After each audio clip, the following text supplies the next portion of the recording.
thousands or more. Abraham eyed the plate suspiciously. Fat, hot scones spread with thick Varushkan honey. Not one, but two of them. They smelled delicious. They would certainly taste delicious. Clearly, someone wanted him buttered up. That usually meant his apprentice was going to try and slide something past him. Again. "Spit it out," he said, rolling his eyes as Uras feigned ignorance. "Whatever dubious scheme you've been told to get me to sign off on, spit it out." "Nothing at all, magistrate."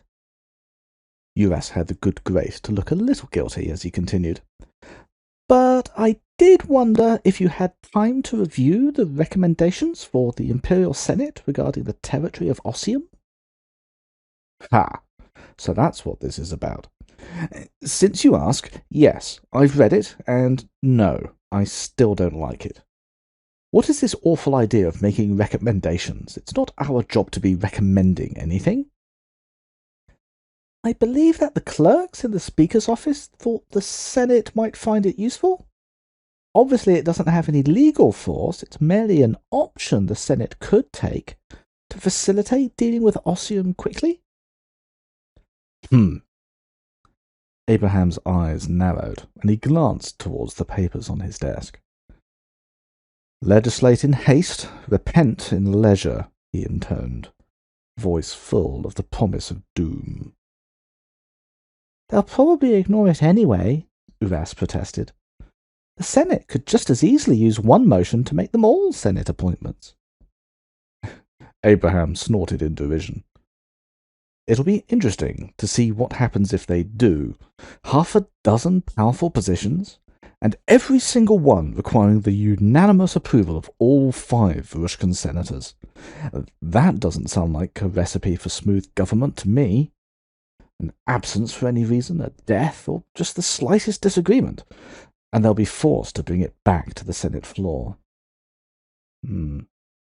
His voice trailed off as he eyed the buttered scones. They had stopped steaming, which was not a good sign. "Bring it here," he said, pointing to the desk, "and fetch me quill and ink, so I can sign it before I change my mind." Overview.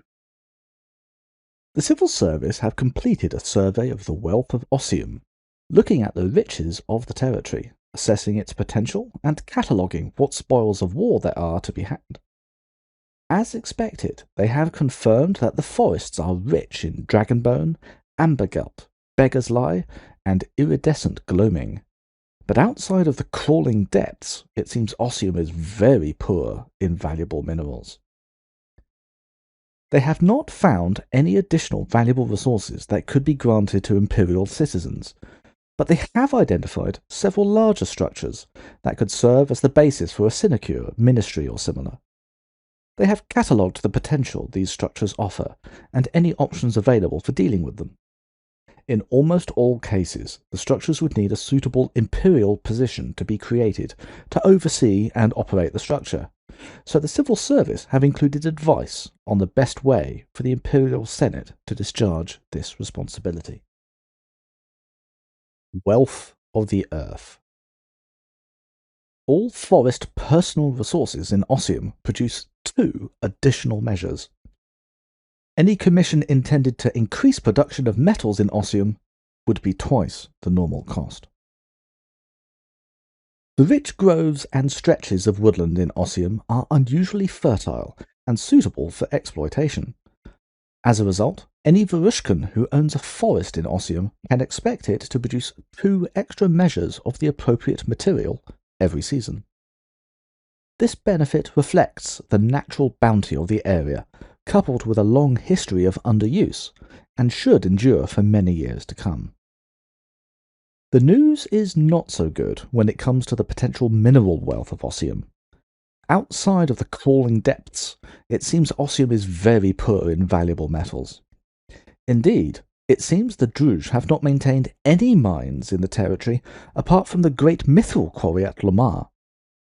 The Civil Service report that Ossium would be a poor choice for Imperial citizens to establish their own mines, and that they have been able to locate only a handful of locations where workable veins can be found. While an individual operating a mine might scrape out some prosperity here, there are no obvious opportunities for creating anything larger. Any sinecure, ministry, great work, or similar commission designed to produce green iron, welt silver, tempest jade, or orichalcum, or which tries to improve the production of such mines, will need twice as much in terms of materials and time. This dearth of minerals would also be factored into any opportunity related to these kinds of commission offered in the territory. Well-worn paths. In each case, the civil service have tried to identify all the well-worn paths by which an imperial title might be appointed. In each case, the civil service have provided a single recommendation for how a title could be appointed. If the structures were upgraded with a Senate motion, that could also be used to determine the responsibilities and appointment method. Taking advantage of the riches of Ossium will require the creation of several new imperial titles, with people appointed to oversee the captured commission. In each case, the civil service have identified the well-worn paths by which a title could be appointed. There is no legal requirement to use this mechanism, but using an approach that has been used countless times before ensures that a Senate motion attracts far less scrutiny. Appointments that follow these paths are far less likely to be classed as unconstitutional or require a constitutional vote to pass. The need to create so many new titles will create a considerable burden for the Imperial Senate. To try to assist the Senate, the civil service have provided a single recommendation in each case. There is no legal requirement to use the recommended path, but it provides an opportunity for the Imperial Senate to pass a legal motion to create imperial titles for all the remaining commissions, by stating that all remaining options are to be appointed in line with the civil service recommendations. A single Senate motion can operate on an entire set of things at once, provided it does so in a uniform way.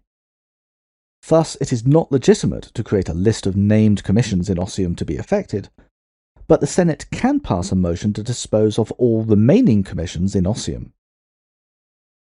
If the Senate wishes to follow the recommended path for some commissions but not others, then the most effective way to do that would be to deal with the individual commissions first, using a single Senate motion for each, then use one motion at the end to deal with everything that remains. In each case, the civil service have outlined some recommended responsibilities that would form part of the title if it was appointed in line with the civil service recommendations. If the Senate wished to add additional responsibilities, then they would need to use a Senate motion to outline those. If the Imperial Senate determine how a title is to be appointed in time for the civil service to arrange a suitable election, then the title will be elected at that summit. This means that any title elected via the Bourse would need to be settled at the first Senate session on Friday. Titles appointed by the Conclave would need to be settled by first Senate session on Saturday. Titles appointed by the Synod or the Senate would need to be settled by the second Senate session on Saturday. If a title is not elected at this summit, then it will be available for election at the next summit, and any income that has accrued up to that point will be immediately available to whoever is elected. Each of the structures has one or more options to expand or upgrade the existing facilities. This would require a Senate motion or a way leave to arrange. But if a Senate motion were used, then it would be constitutional to use a single motion to commission the upgrade and determine how the title is appointed, and what additional responsibilities, if any, are included. All these titles would be held for a year, unless appointed by the Imperial Conclave. The Palace of Orieb. The Palace of Orieb is situated in the former Druge town of Orieb, in the Drownbark Forest. In the depths of the Drownbark Forest is the settlement of Urieb, a ramshackle former Druze settlement surrounding a sprawling and labyrinthine palace. The palace of Urieb is believed to have been home to the Buak Tepel of the Bone Serpent clan, Bleakbane. Neither she nor her apprentices have been accounted for, although it is possible they were slain by either the Thule or the Druze orcs during the peculiar events at Urieb during spring 383 YE. The maze-like structure has still only been partially mapped. It is a peculiar and unsettling combination of living area, apothecary workshop, palace, political hub, and herb garden, with plants growing inside the structure in internal gardens, some open to the elements, and others roofed with glass or cunning wooden shutters that can be adjusted to control the amount of rain and sun that reaches them.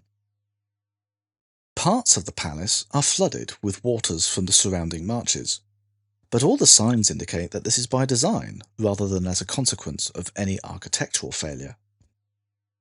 There are also a number of peculiar chambers focused around apparent veneration or propitiation of supernatural entities, containing statues surrounded by a profusion of flourishing plants of all kinds. The town of Urieb is composed of makeshift hovels, populated by a number of freed orc and human slaves. They have thus far cooperated fully with the liberating forces, open in their belief that the Druze have been driven away. The only real concentration of Varushkans in the region is found here, bands of wagon raiders from Karsk and southern Volodmats. They have created a small enclave surrounding the stinking market, where they sell valuables wrenched not only from the depths of the Drownbark Forest, but also from daring raids across the border into Farweald and the forest of Olnak. More of them later. Some of the former slaves made a spirited attempt to gut the palace before Imperial civil servants requested that they stop and allow an inventory of the contents to be completed. The civil service reports that the palace of Urieb is not only a web of secrets and mysteries, but a labyrinthine pharmacopoeia that dwarfs even the now destroyed bitter vats. Apothecary of Urieb.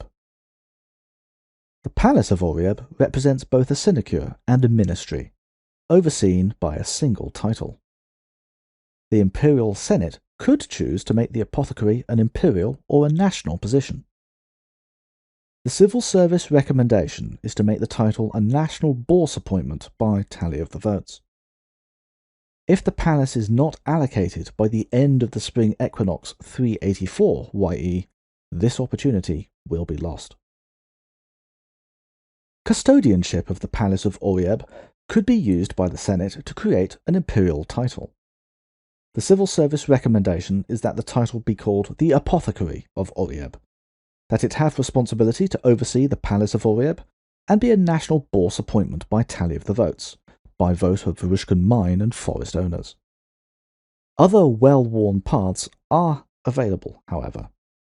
The position could be a national or imperial appointment by the Senate, or an imperial position appointed through the bourse by the auction of the seats. At the moment, the palace is maintained by the Imperial Civil Service, who have employed several locals already familiar with its tricks and traps to keep the place ticking over. Time is pressing, however. If it remains unallocated by the end of the spring equinox 384 YE, this opportunity to appoint a custodian will be lost.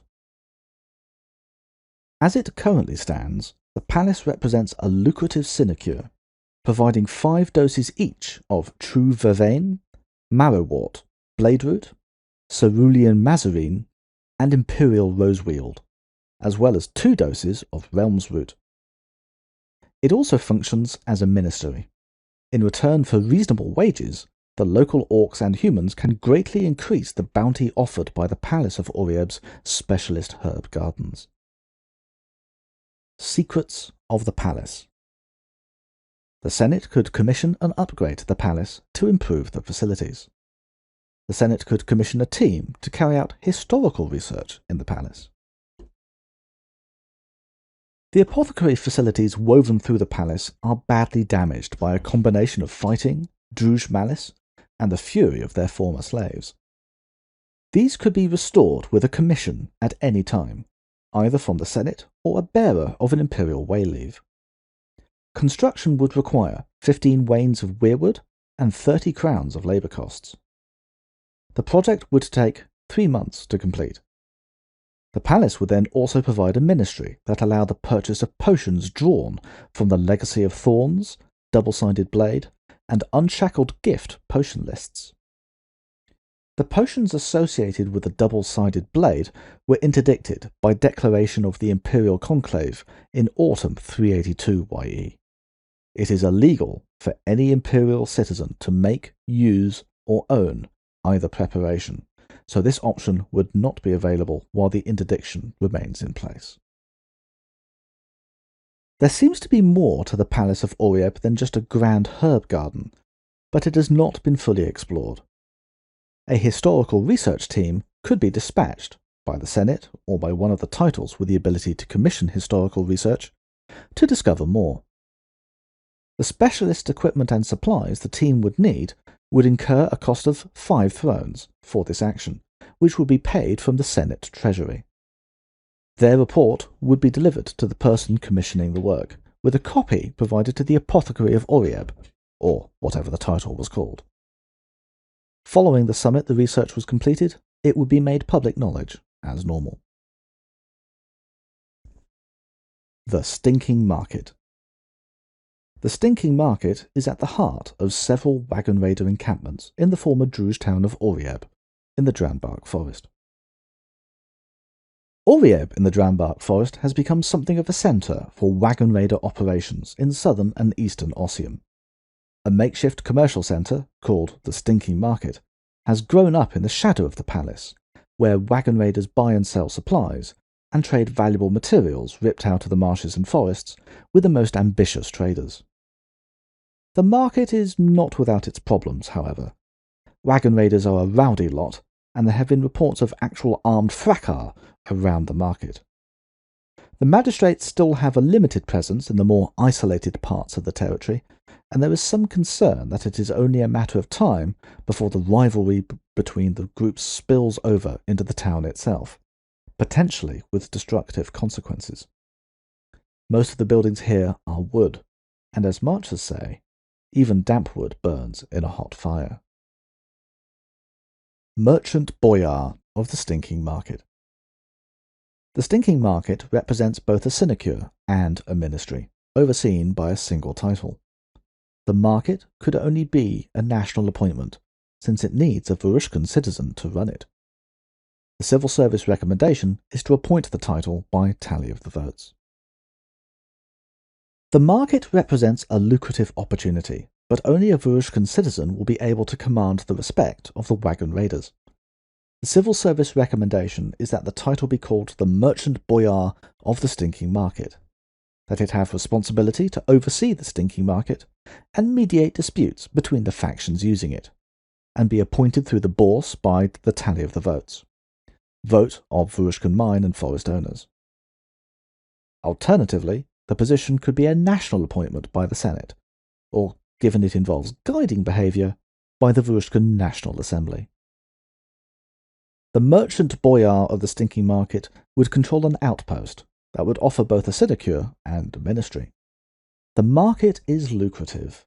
Payment from wagon raiders would provide a sinecure income of 11 crowns each season.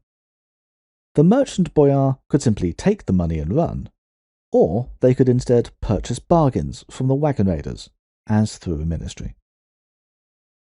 Expanding the Stinking Market. The Senate have 2 options to upgrade the Stinking Market to improve the facilities. Both expansions could be authorized with a single Senate motion or wayleave. The double-sided blade would not be available while they remain interdicted. The market is somewhat rudimentary at this time. The civil service have identified the following opportunities that would be available once the method of appointment were defined. A commission by either the Imperial Senate or bearer of an Imperial wayleave could invest in expanding the market, replacing the ramshackle hovels and encampments with sturdy stone buildings, and building a structure suitable for the civil service magistrates. This would require 10 wains of white granite, 20 crowns in labour, and would take 3 months. At the end of it, the market would become a magnet for traders from all over Ossium. The merchant boyar would gain an income of 16 crowns a season instead of 11, and would add a 4th level to the ministry, allowing for the purchase of 48 total measures of forest resources for 46 crowns. As well as expanding the market itself, a smithy and armoury could be added, allowing the wagon raiders and sellswords to arm and armour themselves more appropriately for the dangers of the marshes and forests of eastern Ossium and the western Malum. This would require a commission, costing 10 wains of mithril, 20 crowns in labour costs, and take 3 months to complete. The merchant boyar would gain 2 additional tracts for their ministry, allowing them to purchase some of the magic weapons and armour useful to Varushka's opportunists and mercenaries. These 2 improvements could be made with a single motion, which would require only a single commission slot. The overall cost would be the total combined costs of the 2 options, but it would take only 3 months to complete. Marsh Stand Skerry. Marsh Stand Skerry stands in the marshy waters of the Drownbark Forest. A third location in the Drownbark Forest has been appraised by the civil service. The Marsh Stand Skerry is a low rock that used to be tended by a Gualai of the Bone Serpent. It has apparently been abandoned since the territory was first invaded, allegedly since before the Webwood fell. The rock is surrounded by decades or perhaps even centuries worth of bones from creatures, some of them clearly humans or orcs, drowned or interred in the marshy waters to rot. The place has a poor reputation. It is considered to be haunted and known to be home to especially large, viciously bloodthirsty insects, similar to mosquitoes with vicious barbed proboscises. The civil service have confirmed that the stone is the centre of a conflux of magical tides, and the heart of a rare dual-natured regio that shifts between the spring and winter realms. In the middle of the stone, pretty much at the point where the portal at the heart of the regio could be opened, is an apparently natural hollow that slowly fills with valuable liquid over the course of a season. In spring and summer, when the marsh is fecund and breeds insects in disturbing profusion, the thick amber liquid that forms in the hollow takes the form of warm honey, viz. From the spring realm. During autumn and winter, however, as the weather worsens and the insects die or slip beneath the waters to hibernate, the waters become dark and chill, and the viscous red liquid that fills the hollow takes the form of heart's blood, viz. Of the winter realm. By speaking carefully with some of the former Druze slaves, the civil service are also able to determine an unpleasant wrinkle with regard to the Skerry. The magic that produces the spring and winter viz is somehow tied to the bones that surround it, slowly sinking into the marsh. Each summer and autumn, an actual blood sacrifice is expected by the spirits that oversee the regio. If it does not take place, the viz does not flow in the coming season. They are keen to explain that the Gulai mostly sacrificed cattle or deer, but that occasionally they would make an example of a rival by drowning them in the waters of the stone. They rarely sacrificed slaves. Allegedly, they were too valuable. Dual-natured regios such as these are not unknown, but they are rare within the Empire. Most regio are associated with only a single realm, and often a single eternal. Here, it seems that the regio is somehow shared or contested between the spring eternal Arhalogen and the winter eternal Agramant, which is, to put it mildly, somewhat problematic. Cabalist of the Hollow Stone. Marstrand Skerry represents a problematic sinecure that provides mana and viz. The Imperial Senate could choose to allocate custodianship of the Marstrand Skerry as either an imperial or national title. The civil service recommendation is to make the title a national position, appointed by the Senate, with responsibility to oversee the Hollow Stone. If the title is not allocated by the end of the spring equinox 384 YE, its production will be reduced. Leaving aside for one moment the problematic nature of the Regio, and questions surrounding the sacrifice of animals to power the production of viz, Marstrand Skerry clearly represents a valuable sinecure. The Imperial Senate would need to appoint an Imperial citizen to oversee the stone, however. The civil service recommendation is that the title be called the Cabalist of the Hollow Stone, that it have responsibility to oversee the Hollow Stone, which would explicitly require a responsibility to perform an animal sacrifice twice a year. They recommend it be a national position appointed by the Senate, which allows appointment by unanimous decision of the Rushkan senators, and suggest it would be wise to pick a Cabalist where possible.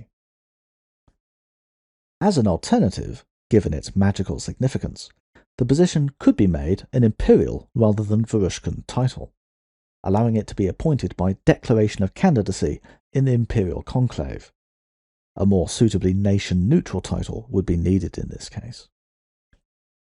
Marstrand Skerry represents a unique sinecure. Each season, it allows 3 crystal mana and 3 measures of viz to be harvested. In spring and summer, the viz is a warm honey, while in autumn and winter, the viz is heart's blood. At the moment, Marstrand Skerry is being looked after by the Imperial Civil Service.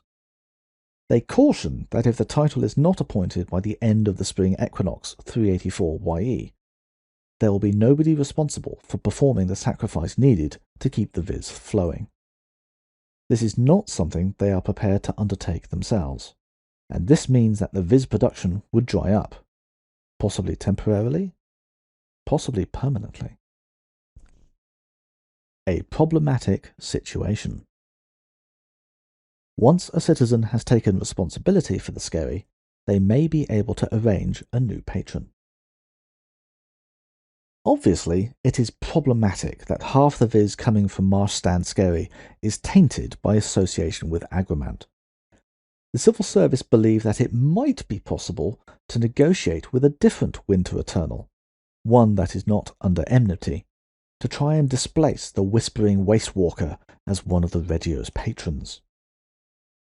Their study suggests that Sorin, Wise Rangara, or the thrice-cursed court might all be suitable for such an approach, but it would likely require careful negotiation by whoever has been given responsibility for the Skerry. The Imperial Conclave might be able to attract the attention of candidates with a declaration of concord, but a plenipotentiary by the Archmage of Winter, or an individual with a close tie to the Winter Eternal in question, would likely be more effective. Any negotiation around a change to the Marstrand Skerry may need to be agreed with Aha religion as well. Again, the civil service can only suggest that the Conclave or the Archmage of Spring may be able to arrange a parley to discuss the situation. It's not clear what purpose the sacrifices at the stone involve. There doesn't seem to be any innate element of worship involved. It's also not clear if these sacrifices are responsible solely for the production of the viz, or whether they are somehow tied to the dual nature of the Regio. Again, the most likely source of information about the sacrifices would be the Eternals involved. If they are related to the viz alone, it might be possible to renegotiate them, should the custodian of the Hollow Stone find the prospect distasteful. The Bone Hives. A unique insect farm has been located in the depths of the Echofell.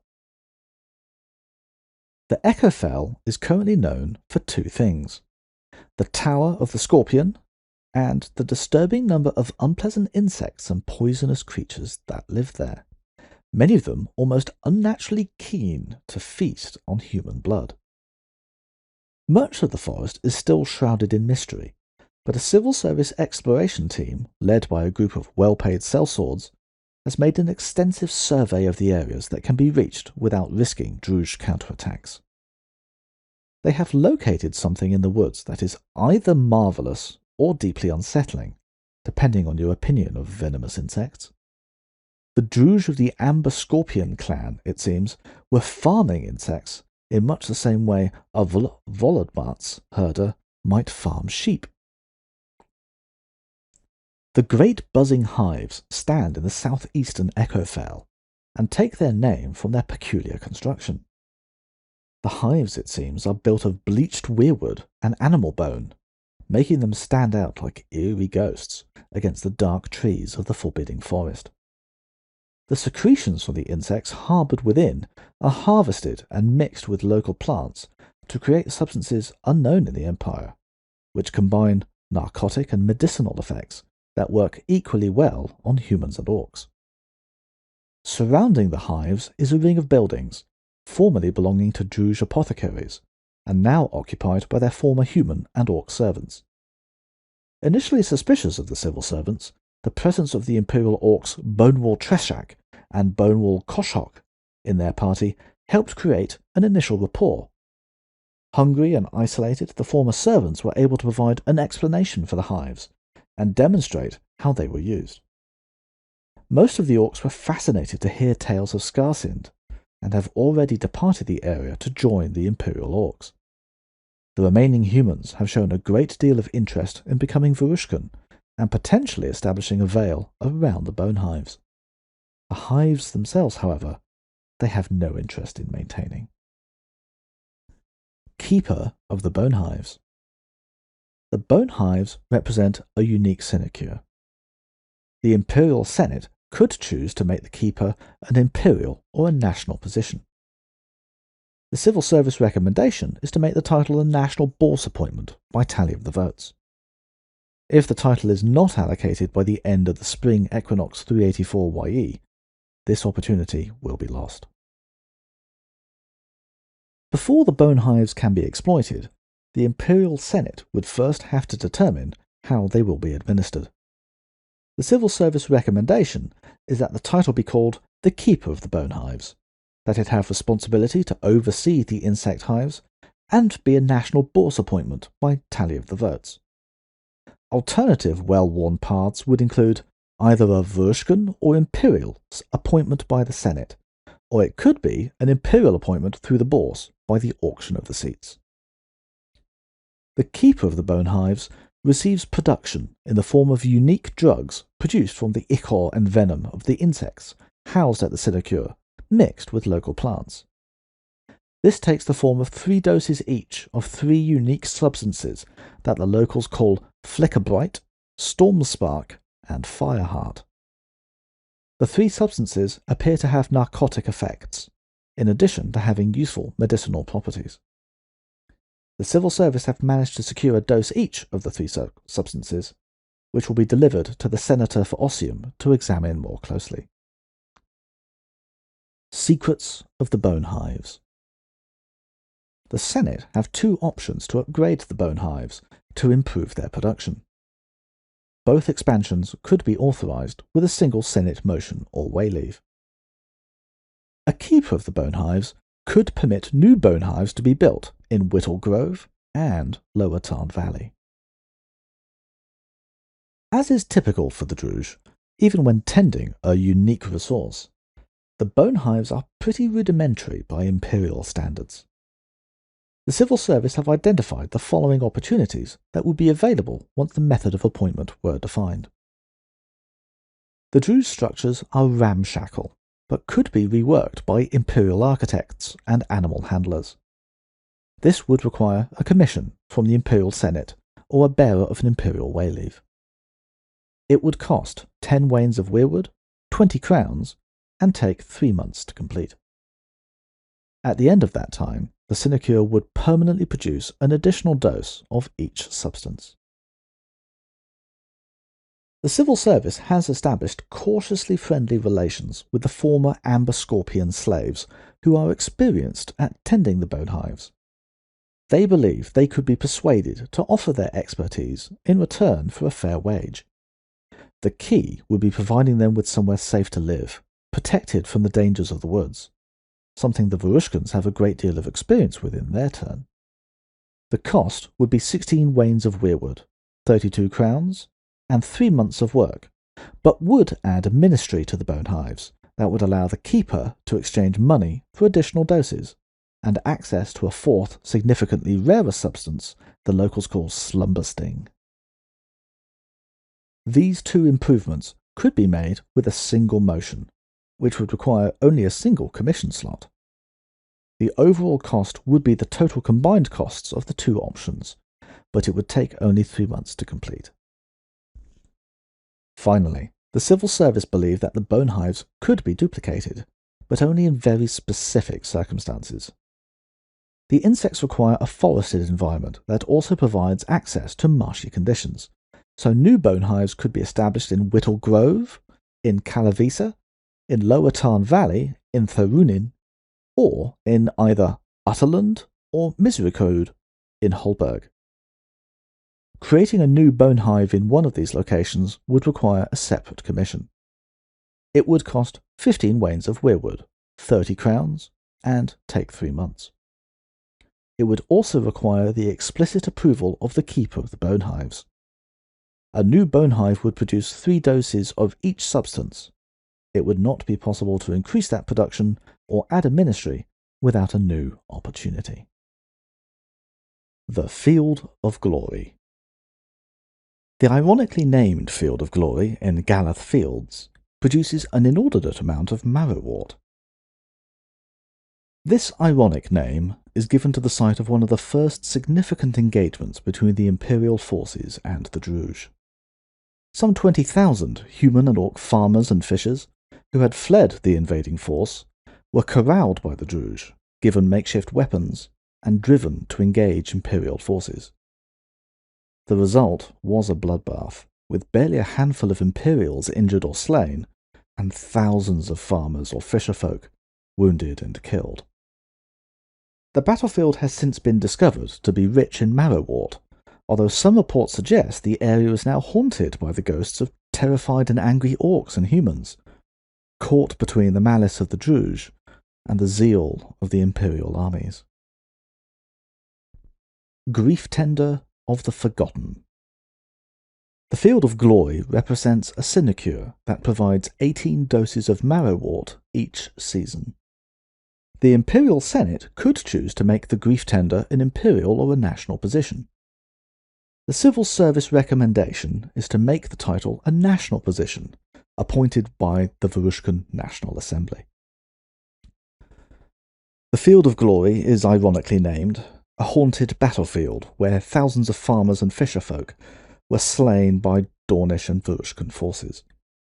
The civil service recommendation is that the title be called the Grief Tender of the Forgotten, that it have responsibility to oversee the field itself, and to deal with any problems arising from their haunted nature. They recommend it be a national position appointed by the Varushkan National Assembly, but alternative well-worn paths would include either a Varushkan or Imperial appointment by the Senate, or an Imperial position appointed by a Synod Assembly, or through the Bourse by the auction of the seats. The title would receive a bounty of marrowwort, 18 doses of the herb each season. The civil service cautioned that stories of angry and confused ghosts haunting the field on certain nights are supported by some evidence.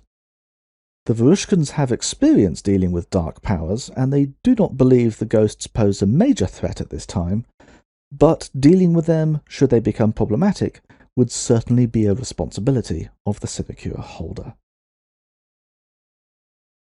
Exploiting the Field of Glory. If the title were appointed by a Synod Assembly, an expansion could be commissioned to support exorcists needed to deal with the ghosts. If the title were appointed by the Bourse or the Senate, an expansion could be commissioned to earn income and grow additional herbs. If the Senate chooses to have the title appointed through the Synod, whether national or imperial, A chapel could be commissioned on the site, dedicated to the memory of the battle and the humans and orcs who died. Such a commission would cost at least 10 wains of white granite, 20 crowns, and take 3 months to complete. But in theory, a much bigger structure could also be constructed here.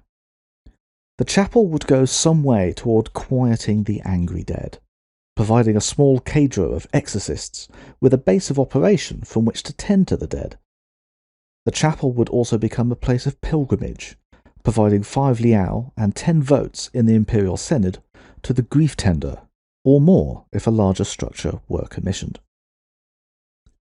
If the Senate chose to have the title appointed through the bourse or by the senators, then there are opportunities to plant and tend other crops in the fertile soil of the battlefield. This would require a commission and an investment of 12 wains of weirwood, 12 wains of white granite, 48 crowns, and take 3 months to complete. At the end of that time, the sinecure would produce valuable crops worth 10 crowns, an additional 6 marrowwort each season, and 6 doses each of bloodroot and true vervain, on top of the existing crop of marrowwort. The 2 commissions are exclusive, even apart from being restricted depending on the method of appointment. One cannot both exploit the field's resources and build a chapel here. The Vales of Ossium. A new port. Bittershore provides an ideal location to build a new port on the Semilak. It would cost 30 wains of white granite, 30 wains of weirwood, 120 crowns, and take 6 months to complete. It would remove the underdeveloped quality from Bittershore. It would create a title, Merchant Boyar of Bittershore, with access to a ministry. The port would increase the taxation provided by every imperial territory bordering the Semilak by 5 thrones a season. It would spark opportunities to expand the other ports on the Semilak. Since the Sandfisher orcs moved to Misericord in Holberg, where they are reportedly thriving, the land they previously occupied along the shores of the Semilak is ripe for exploitation. The civil service has confirmed speculation that the area would make an excellent location for a port town, one that could be used to import materials more efficiently than dragging them along the roads. Ox-drawn wagons travelling on roads, even Varushkan roads, are no match for the speed of a sailing ship. There are plenty of Varushkan settlers keen to see a port on the Ossium shore. If the Senate commissions a port here, they will build a town to support it. From that town, materials and goods would stretch out into Gareth Fields and Nearwald, making it a lot easier to build and expand the Varushkan Vales established there. A specific location has been identified, apparently the same cove that the Druj launched rafts from to attack Semerholm during the reign of Empress Vakula. Plans have been drawn up, but they are not cheap. The port would require a Senate motion or the use of an imperial wayleave, as well as a commission, and need 30 wains of white granite and 30 wains of weirwood. The basic labour costs would be 120 crowns, but the underdeveloped status of Ossium means, as of the start of the winter solstice 383 YE, that the actual labour cost would be 192 crowns. Construction would take 6 months. The motion to commission the port would also allow the town to be named, though the civil service suggests that the senator for Ossium be consulted at the very least. Once it was built, however, the port on the Bittershore would remove the underdeveloped quality from the region, making all future commissions across the whole territory that much cheaper. It would also create an imperial title, Merchant Boyar of Bittershore, perhaps. The well-worn path to elect such a title would be either appointment by the Senate or the bourse.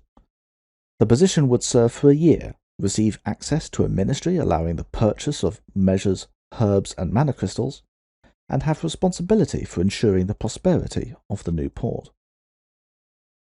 It would also create new opportunities once work was complete, similar to those provided by the Northern Trade Network. Options would be presented to expand the docks at Lakra in Semerholm, at Korotny in Korov, and at Iversgard in Karsk.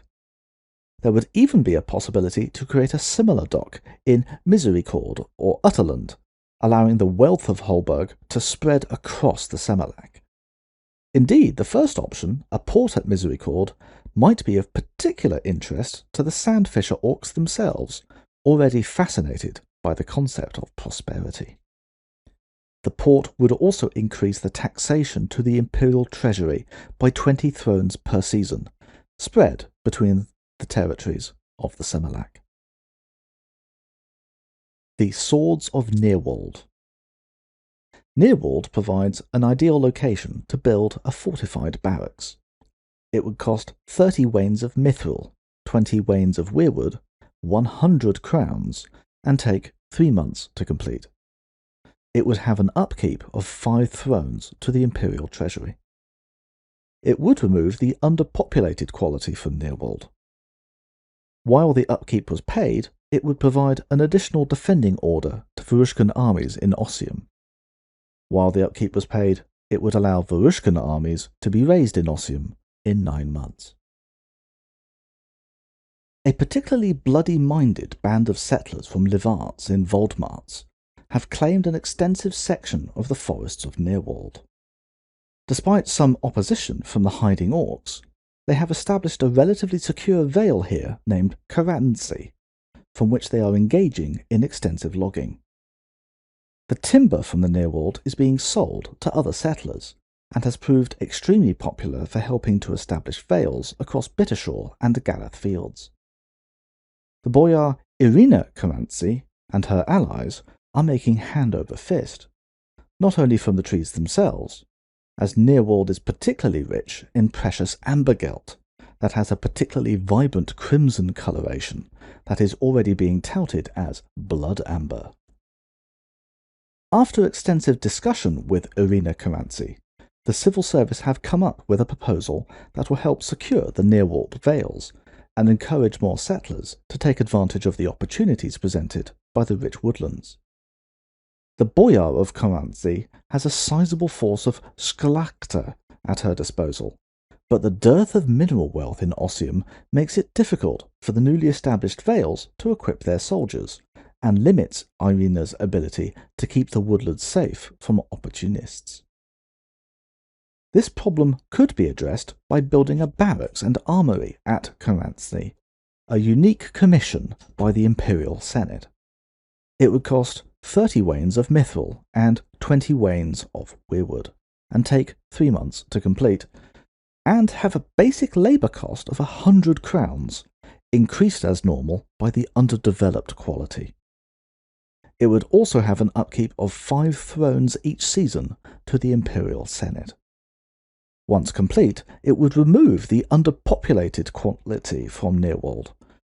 It would also provide 2 special opportunities to the Varushkan military. As long as the armory were maintained, it would allow any Varushkan armies in Ossium to take the special Hospitality of the Boyars defending order. Hospitality of the Boyars can be used by a Varushkan army in the territory of Ossium. Casualties suffered by this army are decreased by 1/5. The army receives additional natural resupply. 250 strength is distributed among all armies taking this order in the territory. The soldiers of the army are dispersed across the territory of Ossium, receiving the hospitality of the boyars of the Vales. Commanders and officers are welcomed as guests at the armory of Karansi and given the opportunity to resupply their troops from the stock of weapons and armour sequestered there. Furthermore, for as long as the upkeep is paid, the time taken to raise any Varushkan army in Ossium would be 9 months rather than the full year they would normally take. As it currently stands, the Varushkans cannot raise a new army until the underpopulated quality is completely removed, but it would still apply if they needed to.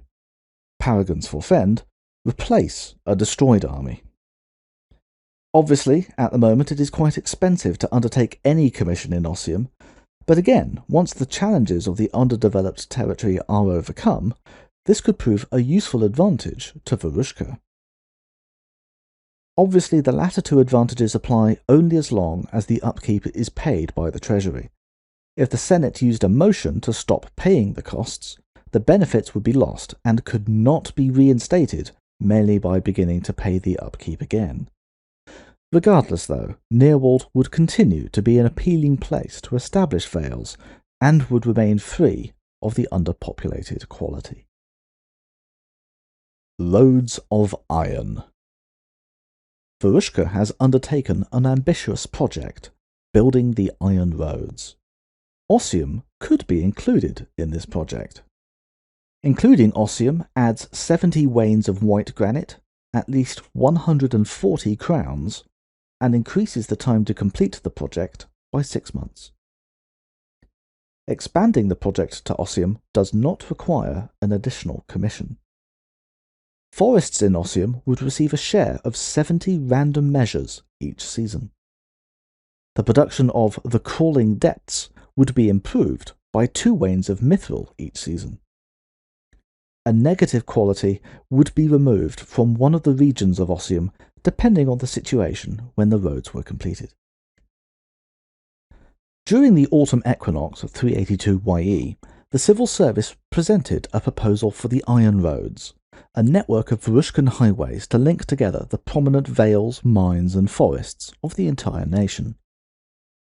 The mandate of Bartimaeus, coupled with the assignment of Ossium as a Varushkan territory, sparked renewed interest in this opportunity to connect mines, quarries and forests across the nation.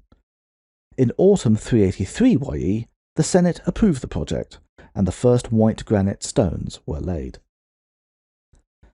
With the roads underway and Varushkan settlers flooding into Ossium, the civil service offices at Lamar have been able to present proposals for expanding the Iron Roads across Ossium as well. Thanks to an extensive map of the territory and the final destruction of most of the miasma pillars, it's clear that the settlements of Lamar, Ketsov, and Lanit could be connected by a great road from Karsk, running as far east as the Tower of the Scorpion in the Echofell and down through Nearwald. Varushkan road builders have little experience working with the extensive marshes of the south, but they are confident that stone bridges could be used to reach the former Druze settlement of Urieb in the Drownbark forest. None of this will be cheap, however. In Voldemarts, Merikorova and Karov, there is already a network of roads. Here, the Imperial engineers would be beginning pretty much from scratch, and the challenge of the underdeveloped nature of the territory is made even more clear by the difficulties of doing so. Spreading the Iron Roads across Ossium would increase the cost to finish the Iron Roads by 70 wains of white granite and at least 140 crowns. It would increase the time taken to complete the project by 6 months. It would not require an additional slot commission from the Senate, however. The new proposal would be treated as an amendment to the existing project. The labour costs of this part of the building project would also be increased by the underdeveloped nature of the territory. As of winter 383 YE, the cost would be 224 crowns rather than 140. Once complete, the roads would greatly improve the prosperity of the newly settled Varushkans, who will find it much easier to access labourers, tools, raw materials, and markets for their wares. The forest owners in Ossium would each get a share of 70 random measures. Furthermore, the production of the Crawling Depths would be improved by 2 wains of mithril each season, as long as the roads remained open.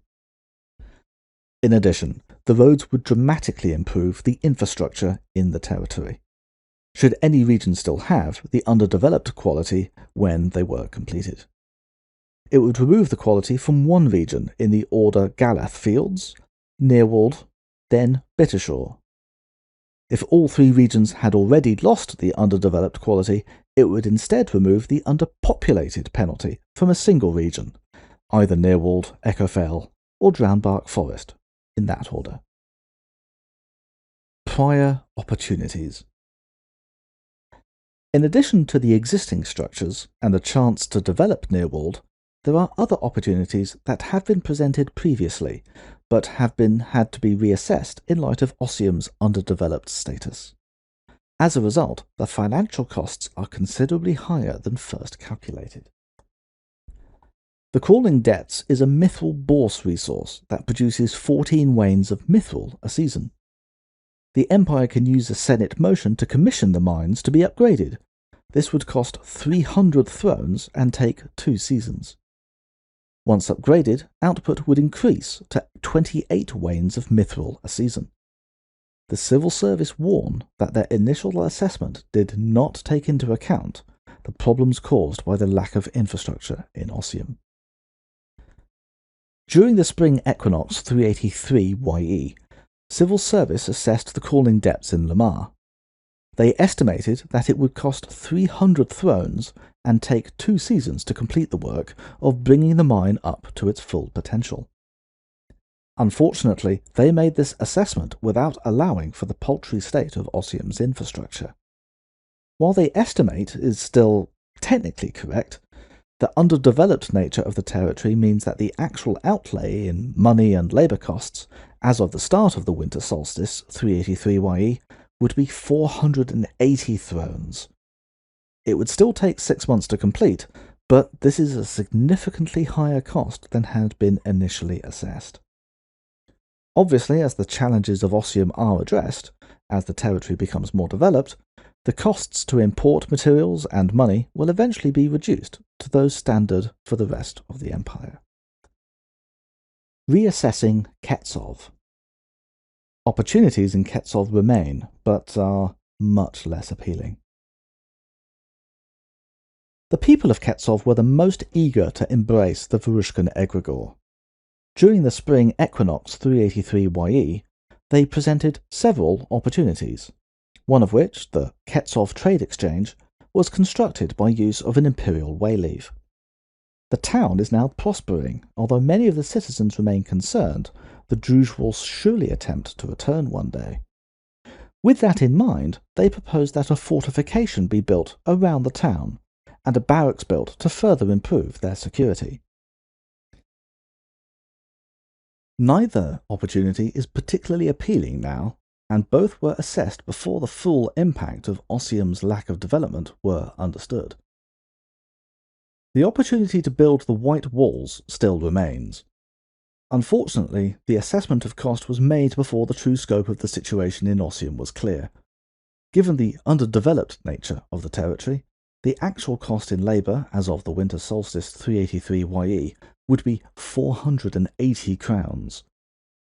The opportunity to build a barracks in Ketsov is still available, but the civil service can see no advantage to the Empire in completing it. Ketsov is situated in a relatively secure part of the Galath Fields, close to the border with Karsk. It is no longer directly threatened by the Druj, nor short of settlers looking to establish new vales. As such, all this expensive folly would achieve would be to make the Ketsov feel better protected. Game design. Spoils of War. Previously, we've presented spoils of war when the Empire has conquered new territory, or recaptured a territory conquered by the barbarians before the start of the campaign. This strategy has been interesting but fraught with problems. As named personal resources, there has been a disconnect between the rules for personal resources and how Empire handles plot. There are also issues if a player character leaves the game. Their named personal resource is important enough to appear on the wiki, but its ownership is in flux, with nothing the Empire can do to reclaim it. As a consequence, we're trying an alternative in Ossium. Future conquests or new territories are likely to follow the route presented here, with an emphasis on claiming existing commissions belonging to the previous owners, and opportunities to upgrade them or build new ones. Further reading. The wiki page Ossium and Beyond the Light, a partner opportunity to this related to securing the territory.